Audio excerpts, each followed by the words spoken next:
Hey everybody, Jay Glazer, and we are back with episode 35 of Guidance by Glazer. Namaste, everybody. I am super excited to be bringing you this week's topic because it is something that we are incredibly passionate about on the Glazer team, and that is getting back to basics, because we work with a ton of first-time home buyers, and actually this video is inspired by all the first-time home buyers we are currently working with, or for the grammatically correct out there, with whom we are working. And we wanted to just go back to the basics of how to present an offer to purchase a home. Super simple, something that is absolutely necessary for the purchase process, obviously, but something that a lot of customers and brokers, for that matter, don't actually fully understand, or don't understand at all and really know nothing about. So we wanted to be able to bring this video to you and just give you the 5 necessary steps you need to know about if you're going to make an offer on a home. What's good about the current market climate, and something we've spoken about a little bit, is in the past, the market was crazy for buyers, meaning there was bidding war after bidding war. So some of the videos we've talked about on Guidance by Glazer address how to win a bidding war. Right now, because the market has slowed down, and that's what makes it good for buyers, you can actually take a deep breath and really organize yourself and prepare yourself so that when you do make an offer, you are thorough and complete. And that's what we want to talk about today. So the first topic, which is probably, in my eyes, the most misunderstood one, the most ill-prepared for one, and yet probably the most important one, is making sure you have all of your documents completed and ready for submission. So what are the documents you need to make an offer? Well, I have my little podium here. I finally figured out what we call this thing. It is our trusty podium. Podium, we'll call him. And yep, I said that. And we are going to show you some of the documents that we need that I have here. So first and foremost, when we meet with our first-time home buyers, we always emphasize the importance of getting a pre-approval from the bank. Now, it's important for a number of reasons. First and foremost, you need to know how much you can actually afford. A lot of people misunderstand that, and I've addressed that in past videos, but I'm going to address that again in an upcoming video. We'll talk about understanding pre-approval, pre-qual, and what buying power means. But for the purpose of making an offer, you need a pre-approval letter. So what does that look like? Well, here's one from our friends at Wells Fargo. Shout out to all of our Wells Fargo partners out there. And a pre-approval letter is essentially something that says, I am a lender at a bank, and I have reviewed this person's qualifications. I can get them a loan up to X amount of money for a purchase price of Y at a certain rate. It's essentially just a very simple document that outlines what you're prepared to get from the bank.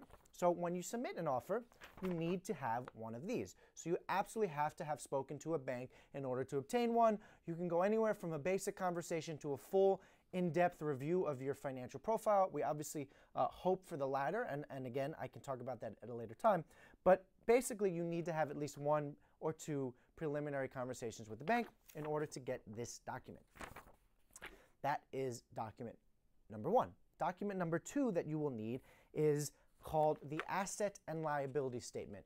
Oftentimes it's called a financial statement. In fact, it's called a financial statement in what I'm about to show you, but it's an asset and liability statement. That sounds very intense, but it's actually quite a simple form. It is essentially a form that outlines what your assets are, what your income is, what your expenses are, your monthly debt obligations, and then essentially what your projected expenses will be after you purchase the home. And that form looks like so. An important element about this form, as simple as it may be, is page 2, that oftentimes people forget, that you actually have to sign the form. You need to validate that the numbers are accurate. It's simple, but important.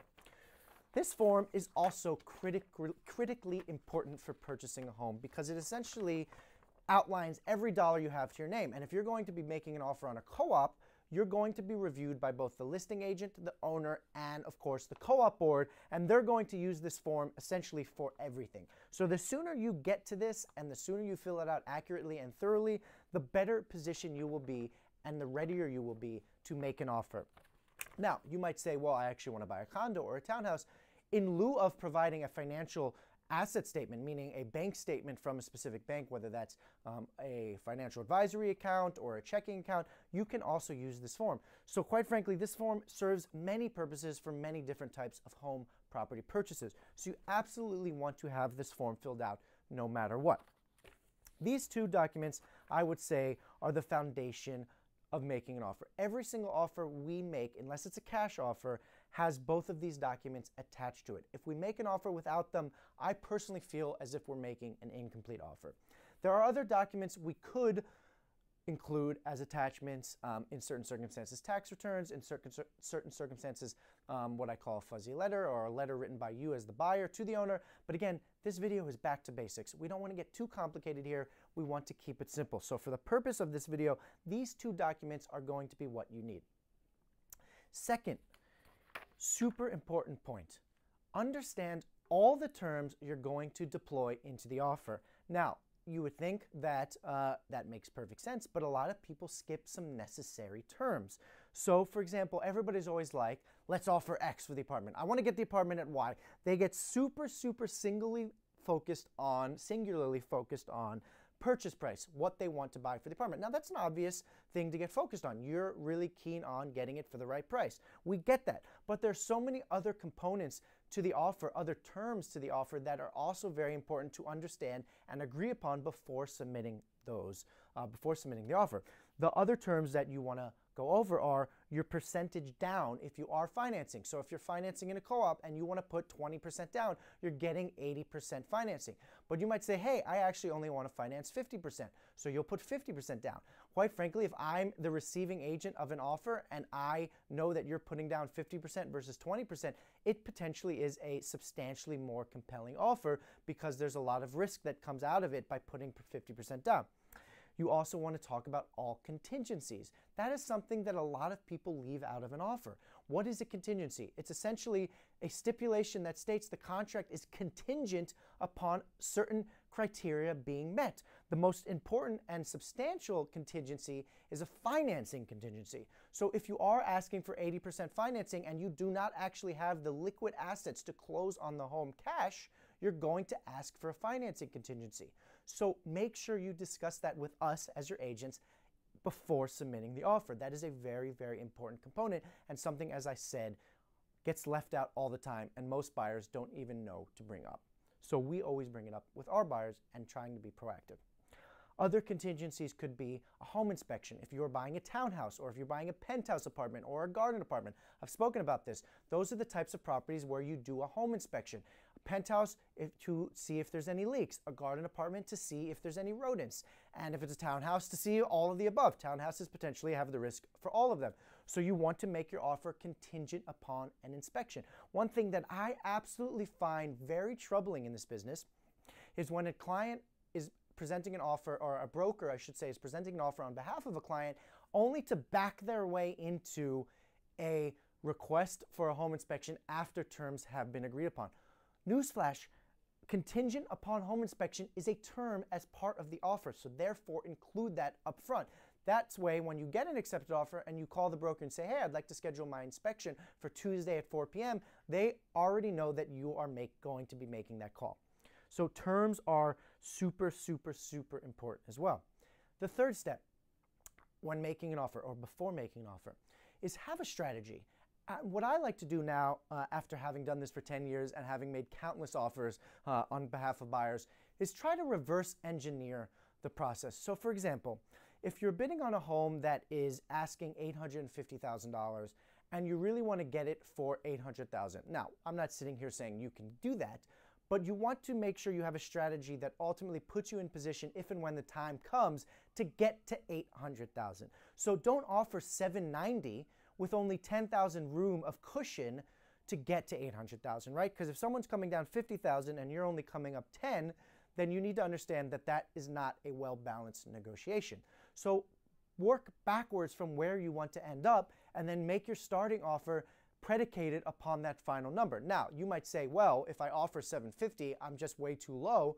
The reality is you might be right, but it doesn't matter because you still have a ceiling for which you want to pay for the home. So if your ceiling is $800,000, you still need to stick to your strategy. So stick to your plan Don't worry about the noise you're hearing from the other agent or other people in the marketplace. Stick to your plan because that's the best strategy you can have to get the number you want. So always think about your number and then reverse engineer it, reverse the process.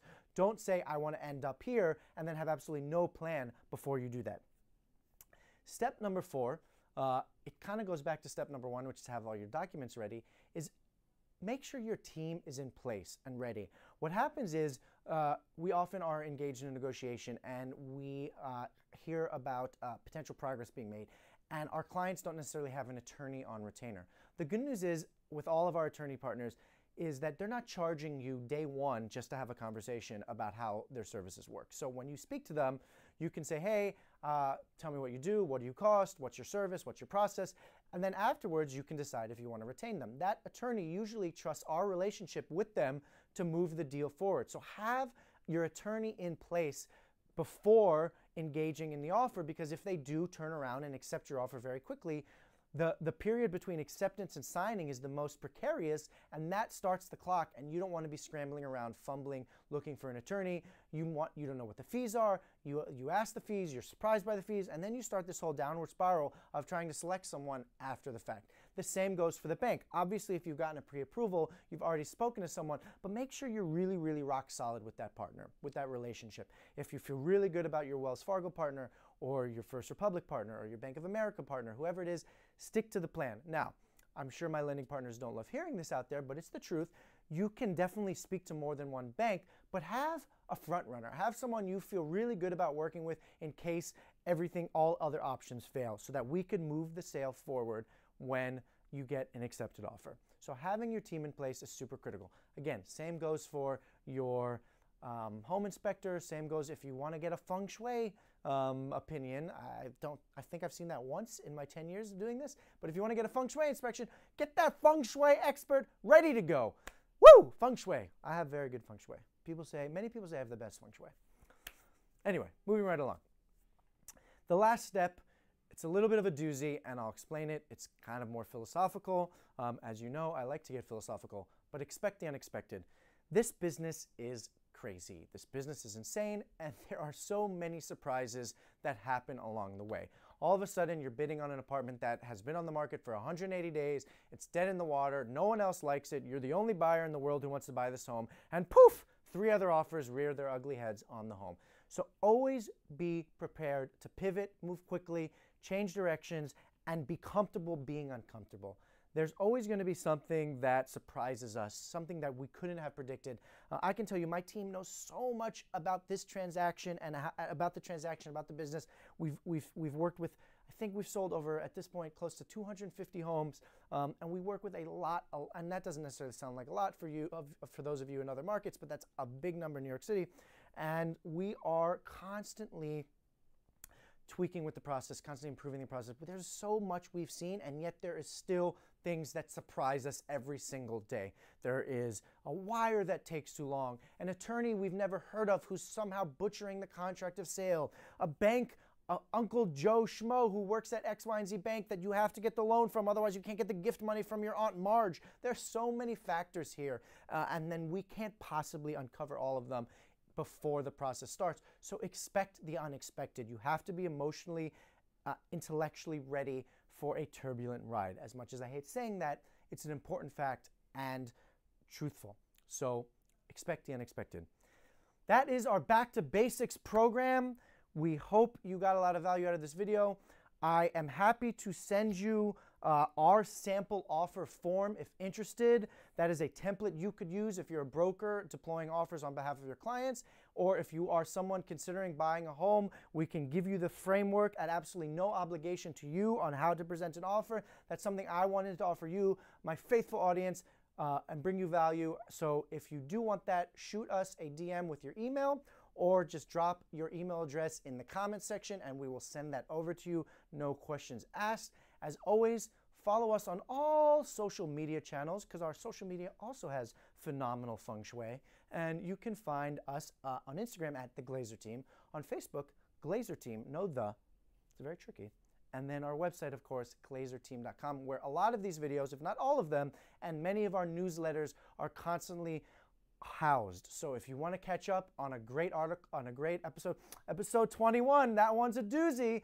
You want to go watch that? Feel free to check out glazerteam.com. Thanks for joining us, and we'll see you again next week.